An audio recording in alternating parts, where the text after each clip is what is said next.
नमस्कार मु दीपक सेनापति। आज शुणिबा एक पौराणिक कहानी राजा महाबली और वामन अवतार। परिवेषण परशुराम बेहेरा।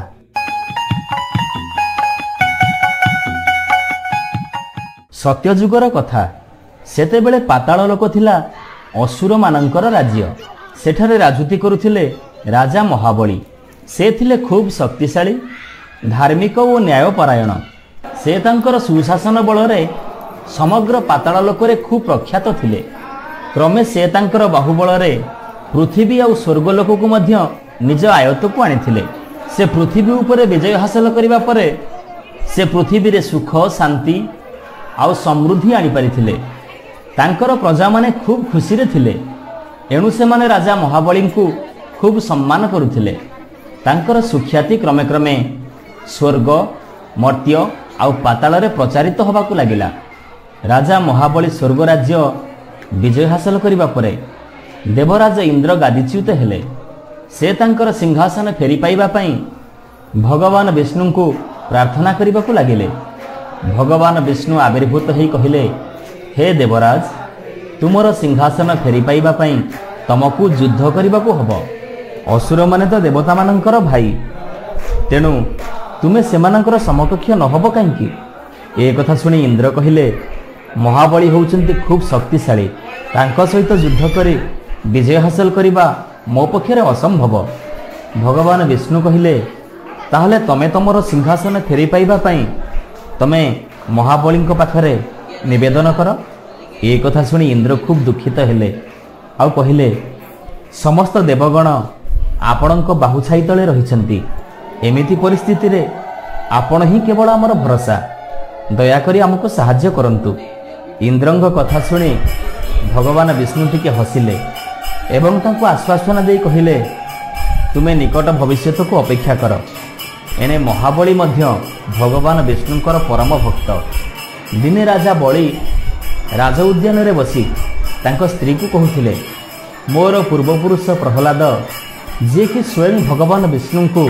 धरावतरण करै परिथिले, आउ मु मध्य संकल्प करिछि दिने ना दिने भगवान विष्णु को मु मो निज आखिरे देखिबी। महाबली कथा सुनी तांको रानी कहिले, हाँ, भक्ति रे भगवान विष्णु दिने ना दिने निश्चय आसिबे। दान, ध्यान, यज्ञ आ तप बलरे भगवान विष्णु प्रसन्न हुंती। तेणु आमे ताही करिबा उचित। महारानी कथा शुणी महाबली मनरे आशा संसार हैला। से तुरंत एक महायज्ञर आयोजन पई घोषणा कले। यज्ञ कार्य आरंभ हैला। एई यज्ञ रे महाबली मन इच्छा दान ध्यान करिबाकू लागिले।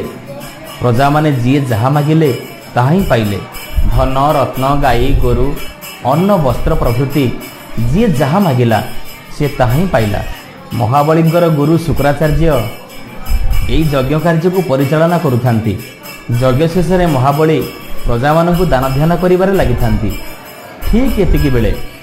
सेठारे उपस्थित हेले जने क्षुद्रकाय तपस्वी। से धरी थांती गोटे बरडा छता आउ अन्य हाथरे कमंडलू। एई वामन रूपी तपस्वी को देखी राजा महाबली आउ तांको रानी परम आदर रे पाछुटी नेले। तांको आसन ग्रहण करिबा पई अनुरोध करी तांकर पूजार्चना करिबाकू लागिले। आउ हाथ जोड़ी विनम्र भावरे कहिले, हे महात्मा, एबे आपणको आसीबार अभिप्राय प्रकाश करंतु। आपण मते जहा मागिबे मु ताहा पूर्ण करिबा पई आप्राण चेष्टा करिबी। धन, रत्न, अन्न, वस्त्र, गाभी, भूमि एवं राज्य मध्य आपण जहा इच्छा करिबे मु ताहा प्रदान करिबाकू प्रस्तुत अछि। एबे अतिथि वामन कहिले, हे महाराज बली, तुमे एबे जहा कहूछ मते दबा पई प्रथमे प्रतिज्ञा कर। वामनଙ୍କ मुखରୁ एपरि शुणी असुर मानंकर गुरु शुक्राचार्य संगे संगे पाटी करी उठिले, ना महाराज, से भली किछि प्रतिज्ञा करंतु नहीं। ये जने साधारण अतिथि नुहंती। ये निश्चय केही जने छद्मवेशी, जहा फल रे तुमे असुविधारे पड़ी पार। किंतु महाबली कहिले, हे गुरुदेव, दया करी मते एथिरु निवृत्त करंतु नहीं। आज मते जी जहा मागिछि मु समस्तक इच्छा पूर्ण करिछि। आउ वामन अतिथिंकर समस्त इच्छा पूर्ण करिबा पई मु एई मुहूर्त प्रतिज्ञा करुछि। एतिकी कही से वामन को हाथ जोड़ी कहिले, हे महात्मा एबे आपण कौन चाहूचंती कहतु। एबे बामन कहिले मोर एई छोट छोट पादरे 3 पाद भूमि मात्र मते प्रदान करंतु। ए कथा सुनी महाराज बलि पुनर्बार कहिले आपण आपणक पादर 3 पाद भूमि केउठारु नेबे मापि नियंतु मु दबा पई प्रस्तुत। एहा परे से अतिथि बामन आसनरु उठी ठिया हेले एवं तांकर पाद उठैले। सेतेबेलकु बामन अतिथि विशालकाय रूप धारण करि सारिथिले। एहा परे तांकर प्रथम पादटी एभଳି भाबरे वृद्धि पाइबाकु लागिला जे ताहा समग्र स्वर्ग राज्य को व्यापी गला। आउ द्वितीय पाद सारा पृथ्वी को आच्छादन करदेला। एहा परे बामनंकर एई त्रिविक्रम रूप देखि महाबली चमत्कृत हेले। एबे बामन अल्प हसी कहिले हे महाराज बलि एबे मोर तृतीय पादर भूमि मते दान करंतु। एई घटना देखि महाराज बलि आउ तांकर राणी अनुभव करि पारुथिले जे एई अतिथि बामन होउछंती स्वयं नारायण। एथर बामन कहिले हे राजा बलि एबे मु मोर तृतीय पाद केउठी स्थापन करिबि कहंतु। एबे राजा बलि जोड़हस्तरे विनय भावरे कहिले मु स्वर्ग आउ मर्त्यर राजा बोली निजको गर्व करुथिली मात्र एबे मोर बोली आउ किछि नाही। एबे मो पाखरे आउ बा कोन अछि कोन मु आपनकु देई परिबि। हे प्रभु एबे आपणकर तृतीय पाद को मोर मस्तक उपरे स्थापन करंतु। एबे अतिथि बामन तांक निजर तृतीय पाद को महाराज बलिंकर मस्तक उपरे खूब कोमल भावरे रखी कहिले एबे तुमे केउठारे अवस्थापित हबाकु चाहुच ताहा मो आगरे प्रकाश कर। महाबली कहिले हे प्रभु मोर पूर्वपुरुषंकर साम्राज्य पाताल लोक को जीवाकु चाहुची मते सेइठारे ही अवस्थापित करंतु। आउ मोर गोटिए अनुरोध आपण सबु बेले मो सहित रहिबे। बलिंग कथा सुनी भगवान विष्णु कहिले मु तो सदा सर्वदा तुमरी पाखरे अछि तेबे तुमर प्रार्थना अनुसार मु पाताल लोकरे मध्य रहिबी। मु सर्वदा तुम नगर बाहरे द्वारपाल भावरे रहिबी। एहा परे भगवान विष्णु पुणी कहिले हे महाबली पृथ्वीर लोक माने तुमको खूब भल पांती एणु तुमे प्रतिवर्ष थरे पृथ्वी भ्रमण को आसीबो जहा फल रे एई मर्त्यर लोके तुमको देखि खूब खुशी हेबे आउ आनंद उत्सव पालन करिवे। महाबली एथिरे सम्मति जणाइले आउ भगवान विष्णु सेठारु अंतर्हित हो गले। से दिन ठारु महाबली तांकर कथा अनुसार वर्षरे थरे पृथ्वी भ्रमण रे आसंती आउ पृथ्वीर लोक माने तांको दीप जाली आवाहन करंती। महाबलींकर आगमन निमंते समस्ते घर द्वार रास्ता घाट परिष्कार करी साजसजा करिथांती। पृथ्वीर लोक माने दीप जाली महाराज बलिंकु स्वागत संबर्धना करुथिबारु एई दिनटीर ना रहिला दीपावली। एई पर्वटी भारत वर्ष रे सबु आडे महा आडंबर रे पालन करा जाय थाए। नमस्कार श्रोता बंधु जदि आपण मानकु आम गप भल लागु थाए आपणक मन को छुं थाए तेबे लाइक करंतु सब्सक्राइब करंतु। सुंदर सुंदर कहानी नै आमे पुणी आपणक पाखरे आगु को आसीबु। आपण सब्सक्राइब करिवा परे बेल आइकन को दबाइबा पई केबे भी जय जगन्नाथ। जय जगन्नाथ। प्रिय दर्शक बंधु आम सिद्धार्थ भक्ति चैनल तरफ आपण मानकु समस्त को सादरे नमन। आज कार्तिक मास शुक्ल पक्ष चतुर्दशी सुंदर दिनटीए चतुर्दशी तिथि आम सहित अछंती आमर मान गोविंद आपट महोदय स्वागत करिबा। जय जगन्नाथ। जय जगन्नाथ। तेबे आमे आसीबा आज 31 अध्याय पई महाप्रभुंकर आज लक्ष्मी नृसिंह वेश। महाप्रभु अनेक स्थान रे लक्ष्मी नृसिंह लक्ष्मी वराह लक्ष्मी नारायण लक्ष्मी सहित महाप्रभुंकर अनेक वेश आमको देखा मिलती। आ सबुठारु श्रेष्ठ वेश महाप्रभुंकर लक्ष्मी नृसिंह वेश। तेबे मु अनुरोध करी आमर मान गोविंद आपट महोदय को आरंभ करंतु आज 31 अध्याय।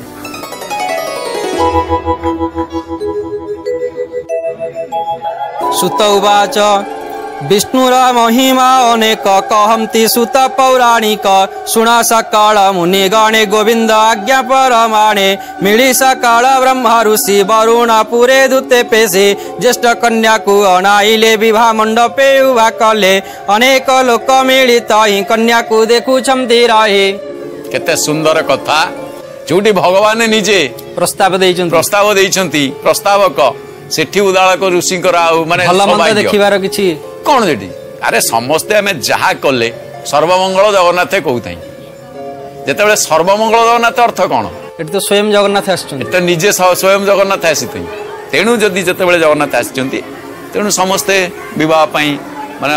ठीक पहुंची गले सेपुटू पळे आसिले भगवान गले कोठी वरुण राजा पाखु वरुण राजा तो ससुर ए वरुण राजा को ससुर हिसाब रे अनेक अछि केते बेले वरुण राजा जगन्नाथ महाप्रभु ससुर गोटे दर्शन रे लक्ष्मी को सागर बंदापना नीति अच्छी केते बेले वरुण राजा महाप्रभु सेवक अमावास्या दिन सागर विजय हुंती सागर विजय अमावास्या नारायण विजय हुंती तेणुक बालीसाही दांड को उआंस दांड कह जाए अमावास्या दिन जीवारू अमावास्या नारायण किंतु ये तो गला गोटे दर्शन जे सागर कन्या लक्ष्मी को ग्रहण करी थिबारू कौन करती ना महाप्रभु को ससुर होचंदी वरुण अन्य केते बेले अन्य केतेक दर्शन रे वरुण होचंदी महाप्रभु को सेवक माने हमर कथाटा देखंतु वरुण सेवक एवं वरुण छत्र धरिकी कनक दंड धरिकी थिबार कथा मध्य अच्युतंग दर्शन रे मिले कुबेर धार रक्षक भंडार रक्षपाल आउ वरुण जार माने छत्र धरी विराजमान विराजित एई कथा आसे हमर तेणु अनेक दर्शन आसे तथापि ए पुराण आमर पद्म पुराण को अनुसार कार्तिक महात्म्य को अनुसार भगवान अलक्ष्मी को आणिमे माने बर कन्या पुणी तो एकाठी हेबे तेणु अलक्ष्मी के आने को जाइछंती अलक्ष्मी को आनिछंती जेतेबेले अलक्ष्मी आसी जाइछन माने पहुंची जाइछंती मंडप रे ताले हेटी विवाह हाथ गंठी पड़िबो समस्ते चाहिछंती समस्ते देखुछंती वर्तमान ए रूपटी समस्ते कोन करंती ना कन्यार रूप देखती झीटी देखिया केमिति जेते बेले अलक्ष्मी को विवाह मंडप को आसीचंती विवाह मंडप को अणा गला समस्ते देखिले जे देखिला ता आखि लाखी गला माने आखि लाखी जीवार अर्थ कोन कहले माने सुंदर झियो को तो देखिले आखि लाखी जाए किंतु ये एंकर जो रूप विवर्ण रूप देखिकिरी आखि लाखी गला माने निज आखि रे माने रही गला आउ कहले एमे घटना कोन आई बोलिया आ समस्त मध्य भाविले भगवान यार अर्थ कोन ना भगवान को पाखरे सुंदर असुंदर भेदा भेद न थाए ये गोटे दर्शन भगवान जेते बेले नेइचंदी लक्ष्मी की संत बलराम दास कथारे झियो टेरी तो दुर्गुण कहिले न सरे बापर गर्जन शब्दे किए रही पारे माने जगन्नाथ मुखरे किंतु एठी तो ये टेरी झियो टेरी तो दुर्गुण बाप तो लुणिया गरजी मरु थाए एपटे सब प्रकार आर अर्थ होइछि कोन ना सर्वगुण रे से होचंती लक्ष्मी नारी मानकर बाम नयन जदि टिके क्षुद्र थाए छोट थाए ता शुभर संकेत बोली छामुटेरी जहां पुरुष मानकर दक्षिण नयन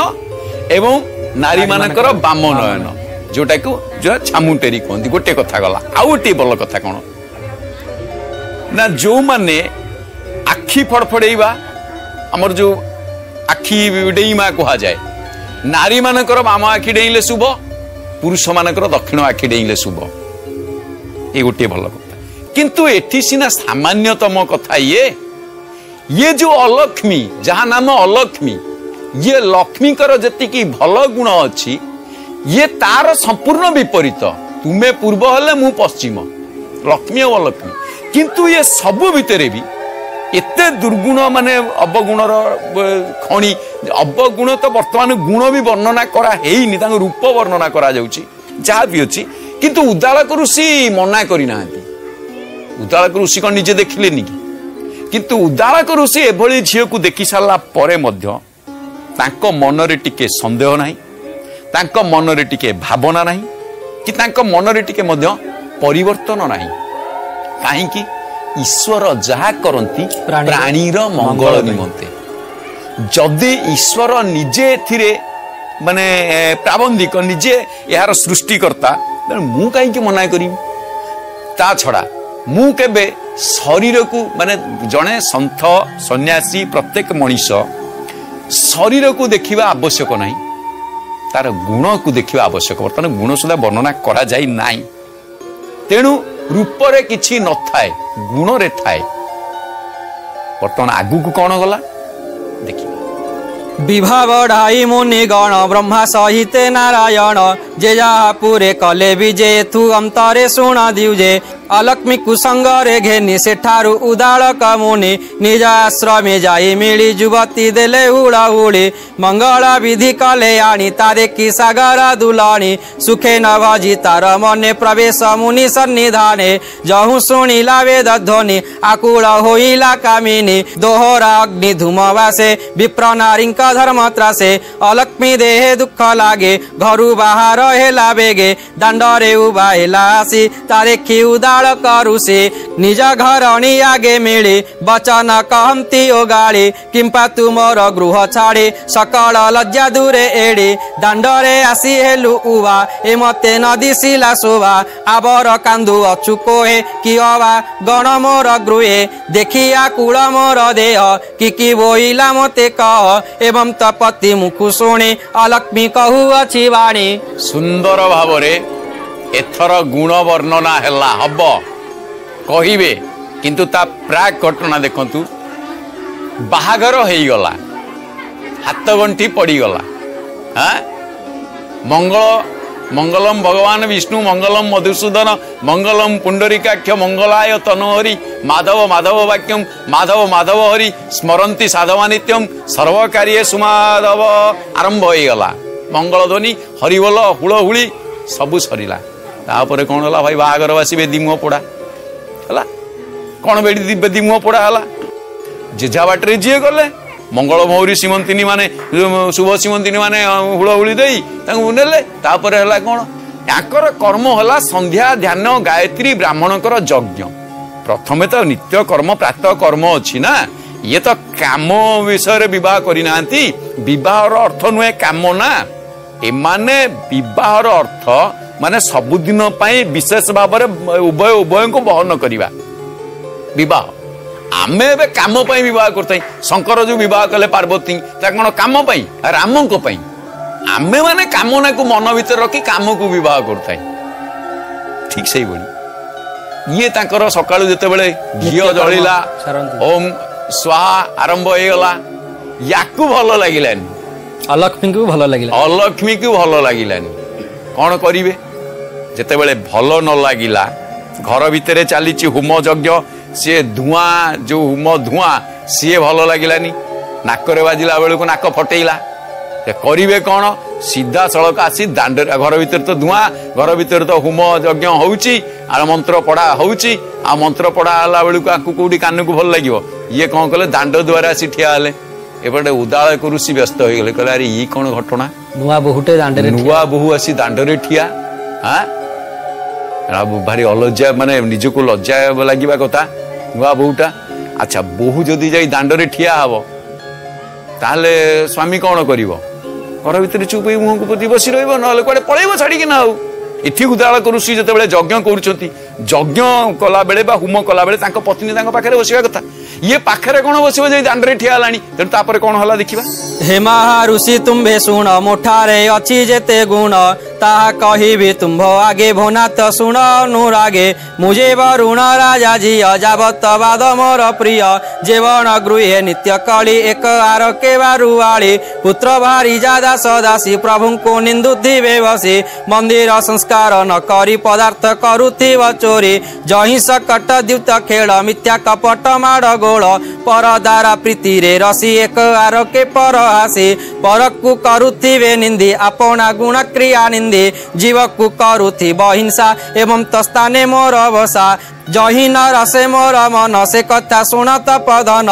वेद वचन आदि गीत जे वाक्य गोविंद चरित एह मुन शुणिबि कर्णे जे वाक्य मंगल विधाने नयने न देखता से कथा शुण मोर ना स्त्री पुरुष आदि करे जे जन सुंदर सुंदरी सुक्रियावंत शुद्ध चिते सुवेश हेउति वनिते सुसंजपुरे थिव रहे मुताहा न पारई सहे हविष्यर न शुद्ध पात्रे जे पुण्य तीर्थ पुण्य क्षेत्रे एत संत सजार मन मोदे हुए कंपमान गंध चंदन जाति पुष्प मुन घेन हितार वास आमिष वास जहि नाही मुत ही न पारई रहे तुम्भ मंदिरे घृतवास होम अनल ध्रुमतास मुताहा न पारही सहे वेद वचने मोर देहि बाते कदली प्राय कंपे गरुड़ आगे जन्हे सर्पे मोहि होइली सेहि मते देख तुम्हार एहि मते यद्यपि अछि मोर आस कुश्चित स्थाने करवास एमंत कहि सिंधु जेमा पुणी कांदहि अलक्षमा एमंत कहि सिंधु जेमा पुणी कांदहि अलक्षमा पुणी कांदई अलक्षमा भाई कहलु तो पुणी कांदिलु कहीं रातिटा पाइनी गोटे दिन राति पाइची घर को आस तुम्हारे कांदी रड़ी पकेलुणी कांदिलुणी ये कौन पुणी कहीं कांद जितेबले ऋषि पचारे से कौन कहले देख किए से उदालक ऋषि पचारे अलक्ष्मी कौन कहते से जहाँ कहले जेतिकी दर्शक बंधु आपण माने सुनी सारे यह केवल आमरी मानक पाई एतिरे कुहा जाइछि अलक्ष्मी यही जगार थांती आम घरे जदि ए प्रकार हुए ताहले अलक्ष्मी वास कोठी कोठी अलक्ष्मी था सीधा कहले हे ऋषि तमे जहा करूच जो कर्म मते ता भल लगुनी मु होची सागर दुलणी जोठी विष्णु को निंदा आउथिबो मु सेठी थिबी मोर अनुचर माने अछंती से माने विष्णु को निंदा करूछंती अभक्ष भक्षण करूछंती गंधादि स्थान रे रहउछंती अपवित्र स्थान रे रहउछंती ए सबु मते भल लागे कलह करूछंती मु सेठी अछि किंतु एठी कोन होईची ना तुमे घृत यज्ञ करूछ ए सबु मते आदौ भल लागुनी तेनु मु कोन करी मते अन्य स्थान रे नै कि रखिबार खाली अन्य स्थान रे नुए ता मझिरे भल कहिसंती जेउठी परहिंसा थिबो जेउठी परनारी गमन थिबो जेउठी मिथ्या थिबो जेउठी कपट थिबो जेउठी कलह थिबो जेउठी बाद थिबो जेउठी छिद्र थिबो जेउठी दोष थिबो जेउठी भय थिबो जेउठी चोरी थिबो मु सेठी थाए मते सेठी भल लागे तेणु मु कौन करी मु तापर पुणी कौन चलो ठीक अच्छी जे खाली सेतिक नुह जड़े सुंदर को देखिले मोर माने मो देहरे जाएनी सुबासित गंधराग जो माने बोली ही जाती सी मते भल लगे एतक अच्छी ठीक अच्छी मत जिनस भल लगे मुझे रही मुझे रही यहीटा गोटे अलग जिनस किंतु ता सांगे जे जोड़ी जाऊँगी तुम्हें जहाँ कर मत भल लगे यार अर्थ कौन मुझे करें मत भल ना मुझे मोर अलग मो कम जी तुम्हें तुम कम कर कि ना जो माने सुबासित रागरे गंध चंदन इत्यादि सुबासित महक भगवान अर्पित बास्ना ताकू भल लगे सुंदर पुरुष स्त्री की देखिले से सही पारिबनी सुंदर शक्तिर अवसान ना जिते देखुले नुआ दिशु थाई सुंदरता देहरे जीवनी कहा कौन ता देहरे जीव ना जो मानकर असुंदर देखिब विवर्ण देखिब अघटन देखिब एमाने सबु ए सब गुड़िक ता देहरे बारित सुआइब बाद छिद्र करुवा कथा देखिब ताकू भल लगे तेणु जे मु एठी आउ रही परिबिनी तेणु दया करी मते अन्य स्थान को नहीं जाओ चिंता कले मनरे महाचिंता ग्रास कला उदालक ऋषि को हे प्रभु एते बड़ विपत्ति एते बड़ दंड मते देल कहीं ठीक अच्छे जदि प्रभु एक कथा कर मोर चिंता करने कौन दरकार मु बाहाई बाहागर सुख नहला नहीं किए पचारे किंतु ये जदि रहिब धन जस आयु सबु जाक नाश करदब कूल कलंकिनी कूल कलंकिनी या कहते अर्थात एभली नारी जे नित्य प्रत्यय सूचिमंत नुहंती। अरे वर्णना बहुत मुझे बेसी वर्णना करिविनी किंतु चिंता कले किए से उदालक ऋषि जे याकू पाखरे रखिबा मो पई विपद जा उदालक विचार कले याकू अन्यत्र रखिबा पड़िबो आकू परित्याग करिया पड़िबो यथा शीघ्र परित्याग देखंतु परित्याग करिया पड़िबो यथा शीघ्र किंतु तुम घर जा एबे एक कथा से करिना असम्मान करिना असम्मानित करिना तू मो घर बाहर बोली तो बाप घर को पड़ा बोली कहिना तेणु एटी संपूर्ण उदालक ऋषि विचार कले जे ये जदि रहिबो खाली धन जन माने गोप लक्ष्मी तो अलग कथा सब हानि हम पूरा पारिपार्श्विक जे विष्णुद्रोही भगवत निंदाकारी संत महात्मा कहते जदि कहीं भगवान को निंदा करुच्ची गाली दौची ताको प्रतिरोध कर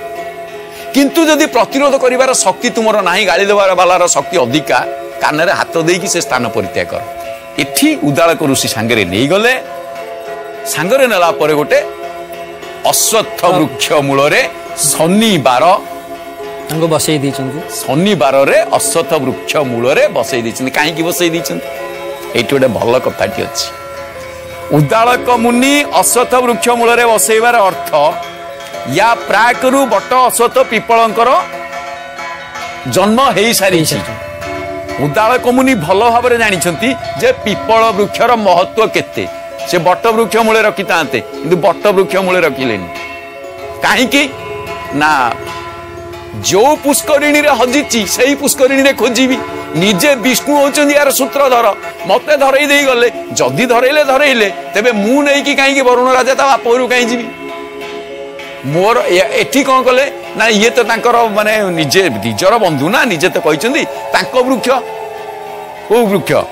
पिपल वृक्ष अश्वत्थ वृक्ष मूले बसई देला परे कौन कले एबे देखिबा आगु को जीवा अलक्ष्मी कु छंद कही एठारे था तुम्बे रही तोर सरदा जही हवा से कथा निश्चय करिबा एबे तू एही ठारे रह मनरे संशय न पाओ भक्ष्य पदार्थ तो निमंते घेनी मुआ सही तुरीते स्वामी वचने सिंधु सुता मनरु दूर करी चिंता अश्वत्थ तरु मूले बसे सेठारु उदाल करु से निज आश्रमे जाई मिले मने चिंतिले वन माळे कहई महादेव दास उद्धार क्षीरोद निवास इति श्री पद्म पुराणे उत्तराखंडे कार्तिक महात्म्ये अलक्ष्मी वन निवास नाम 31 अध्याय। सुंदर कथाटी दर्शक बंधु अलक्ष्मी को बसई देले उदालक मुनि शनिवार रे एवं अश्वत्थ वृक्ष मूल रे प्रश्न आगु पचराई जे अश्वत्थ वृक्ष को कहीं स्पर्श करंतिनी अश्वत्थ वृक्ष मूल रे कहीं बसंतिनी अश्वत्थ वृक्ष को राति रे कहीं छुंतिनी एई कथार उत्तर दबा को जाई एठी 31 अध्याय रे संत महादेव दास कहउचंती कारण अलक्ष्मी गोटे भल गुण कौन थिला माने भल गुण कौन जेते सब आईस गंध ना से रही पारे दुर्गंधयुक्त स्थान ना रही पारे कि औषध गच तो दुर्गंधयुक्त स्थान नुह दुर्गंधयुक्त स्थान तो अश्वत्थ वृक्ष नुह ताले अश्वत्थ वृक्ष मूल रखी सन्थ भी किसी उपकार कले कथा बुझेगा कि सन्थ उदालक ऋषि किसी उपकार कौटी रखा चिंता करी से सब नहीं अश्वत्थ वृक्ष विष्णु वृक्ष यांकरी ठार आरंभ एटनी रखिदे तुमको भल लगुवा जिनिस जाऊँगी मु अन्वेषण करी आसबि तुमर मन तुम एठी रही जहाँ चाहिम जेते आईस खाऊच खाओ जेते जहाँ करुच कर जेते दुर्गंध स्थान रे रहुच रुह तुम्हें सब रुह मु तुम आणिकी आसबि आसबि कहीकि आसीना कथाटी एठी रही किंतु कहीं कथा कहले अलक्ष्मी सेठी से जहाँ पाइब ता करि परिबो स्वतंत्रा हो गला आमर गोटे भल कथा अच्छी नारी जते बेले स्वतंत्रा हो जाए से ता निज को निजे बहुत किछि करि पारे तेणु एठी अलक्ष्मी की कहि दैछन्ती भगवान ए माने उदालक ऋषि तापर सी सेठी विष्णु वृक्ष मूल रे छाड़ी दी जाइछन्ती तांको कथा सी बुझिबे मु काई केते मु जदिबा छाड़देली मते पचारले मु मोर कहबे एथिरे मोर अपराध नाही यार गुण जति की आको परित्याग करिबा मोर किछि ये जो उदालक ऋषि यांको जप तप फल रे ये एभली शक्तिशाली अछंती जा फल रे कि तार बद गुण तक तुलार पहाड़ हेले यांको सत्कर्म गोटे दियासिली चिंगारी तुलार पहाड़ भितर जदि दियासिली चिंगारी टी लगेद से सब जली अश्वत्थ वृक्ष मूल छाड़देले उदालक ऋषि चलीगले वर्तमान आग को कौन हम आम आगामी अध्याय जीवा एठी 31 अध्याय 3-1-4 चारिपटर वर्णना एथारे करा जायछि चतुर्दिगर वर्णना करा जायछि आम सामाजिक चलनी ठू आरंभ करी यज्ञादि चलनी पर्यंत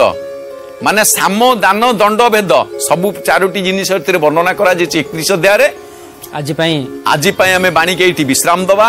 जेहेतु चतुर्दश आज लक्ष्मी नृसिंह कथा लक्ष्मी नारायण कथा लक्ष्मी नारायण कथोपकथन